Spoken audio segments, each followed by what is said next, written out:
Real must sell before they buy. Salomon Kalou brings a whole new level of stupidity. Karius has returned. Liverpool need more time. And a transfer roundup all coming up in the next few minutes. As I'm your host, Matt Froelich. You are the Onefootballers, and this is the Daily News.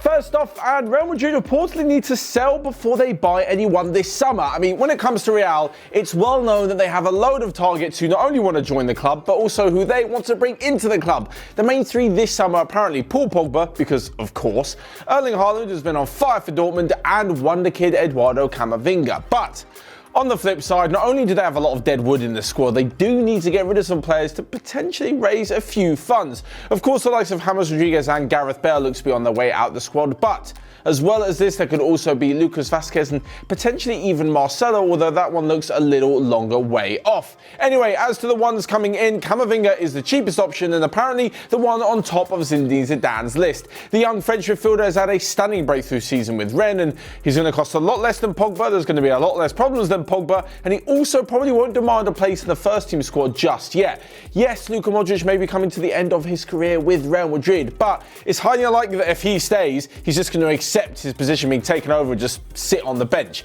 This is exactly what Kroos and Casemiro won't want either, so Camavinga coming in to be part of the squad is probably a better deal than maybe just coming in to absolutely take over someone's position and cause all sorts of havoc, which Pogba may end up doing. I say may because on the flip side, Pogba, being the talented footballer that he is, could come in to be absolutely brilliant.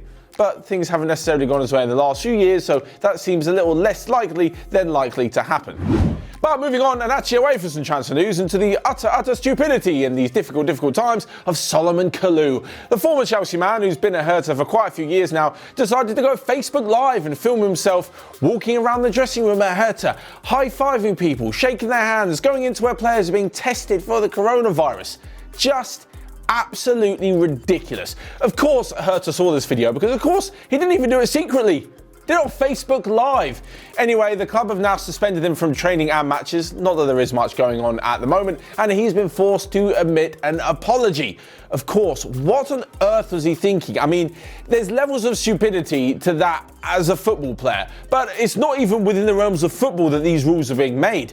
This is in the realms of the government, of the world. Like, you just don't do that. It really shows at a time when football is trying to show that they're in a really good position to come back to playing games, and he's probably just knocked the public persona back by a few days or so. Anyway, when it comes to actually the Bundesliga returning to football, apparently they're going to be meeting on it tomorrow and deciding whether or not they will return to action in the next few weeks.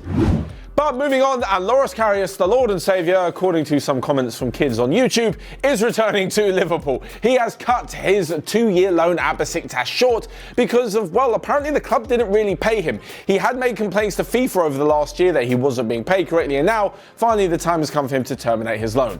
It would have ended at the end of the season anyway, and he would have gone back, but who really knows when the end of the season is actually going to be. What it means for Jurgen Klopp is that he now comes face to face with the man he shipped out of the club after he made such an absolute howler. 2 howlers in the Champions League final. Now, this is actually a really tough one. One part of me wants to be like, yeah, he definitely wasn't good enough. And obviously, he's not going to start for Liverpool. He's not better than Alisson. But on the other hand, does he maybe have a chance at being the backup? I mean, yes, Adrian's done okay when filling in for Liverpool this season. He started really well in the UEFA Super Cup, but especially against Atletico Madrid, and in the last few games, he's been a little bit shaky. And if you also consider the fact he's in his mid-30s, well, there probably isn't so much of a future for Adrian at Liverpool as there is for Karius. On top of this, if they're really going to sell him with his reputation that he had at Liverpool and the fact he wasn't exactly spectacular at Besiktas, I don't know, you guys let me know. I can't imagine them getting more than 10 million for him.